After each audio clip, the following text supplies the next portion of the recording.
अस्सलाम वालेकुम स्टूडेंट्स के तो उम्मीद रखता हूँ कि आप सब ठीक ठाक और खैरियत से होंगे। तो आज हमारे पास है एक्सरसाइज नंबर 1.3 का क्वेश्चन नंबर 5 और इसमें हमसे कहा गया है कि हमसे दो मैट्रिक्स गिवन है, matrix A and matrix B. ये दो मैट्रिक्स है और इनमें से हमें कहा गया है कि आप मैट्रिक्स सी को फाइंड आउट कर लें और इसके लिए हमारे पास एक इक्वेशन दिया गया है जो कि है A plus two B is equal to C. ये इक्वेशन हमें दिया गया है, यानी कि अगर हम सी को मालूम करना चाहेंगे तो सी हमारे पास बराबर है A plus two B, matrix A plus matrix two B. तो ये तो हम हमारे पास सिंप्लीफाइड ये है और अब हम यानी मैट्रिक्स टू बी को फाइंड आउट करेंगे। ये तो हमारे पास बी है लेकिन यहाँ पर हमसे रिक्वायर्ड है टू बी। तो for finding finding matrix two B, तो हम मैट्रिक्स बी को लिखते हैं बी इज इक्वल टू 3 -1 2 4 2 5 2 3 0। ये हमारे पास है एक मैट्रिक्स बी। तो अब हमको अगर टू बी चाहिए तो हम multiplying to by both sides.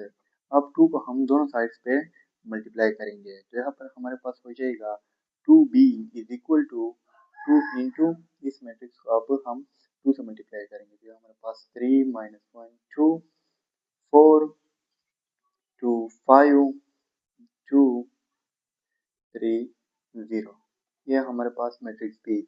अब इसको हम ये टू से मल्टीप्लाई करेंगे तो इस टू को मल्टीप्लाई करने से हमारे पास ये मुराद है कि हम इस टू को हर एक एलिमेंट के साथ मल्टीप्लाई करेंगे, जैसे कि two B is equal to two into three, two multiply by three, two into -1, two multiply by -1, two multiply by two, two multiply by four, two multiply by two and 2 multiply by 5, 2 multiply by 2, 2 multiply by 3 and 2 multiply by 0।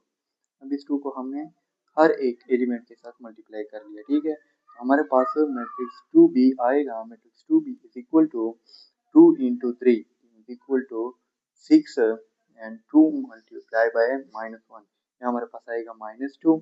इससे हमारे पास into two से हमारे पास आएगा 4, इससे हमारे पास आ जाएगा 8, 2 2 4, 2 5 ज़र 10, 2 2 ज़र 4, 2 3 ज़र 6 एंड 2 0 ज़र 0।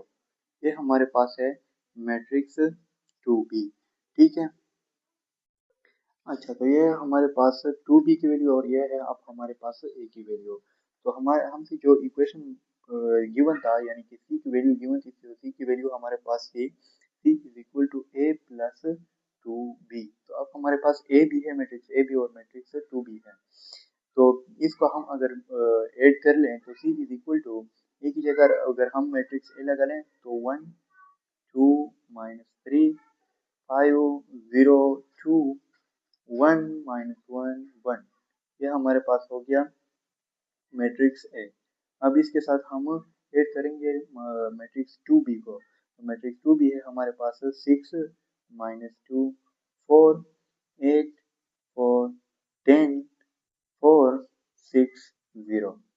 तब हम इन दोनों मैट्रिक्स को आपस में ऐड करेंगे। तो इसके एडिशन का तरीका हमें ये मालूम है कि कॉरेस्पॉन्डिंग एलिमेंट्स को हम ऐड करेंगे। तो matrix C is equal to 1 plus 6, 1 plus 6, 2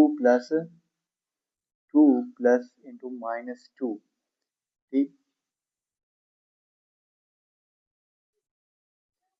ठीक है, 2 प्लस इंटू -2 और -3 plus 4 5 plus 8 and 0 plus 4 2 plus 10 1 plus 4 -1 plus 6 and 1 plus 0। अच्छा, तो ये था हमारे पास मैट्रिक्स ए।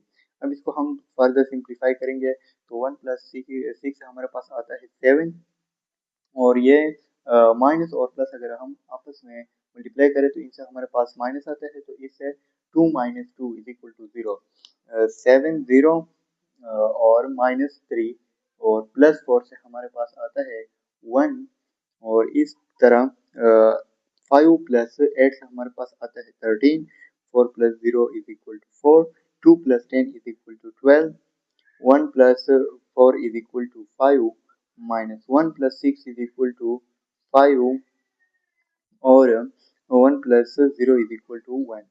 तो ये था हमारे पास मैट्रिक्स सी। ठीक है।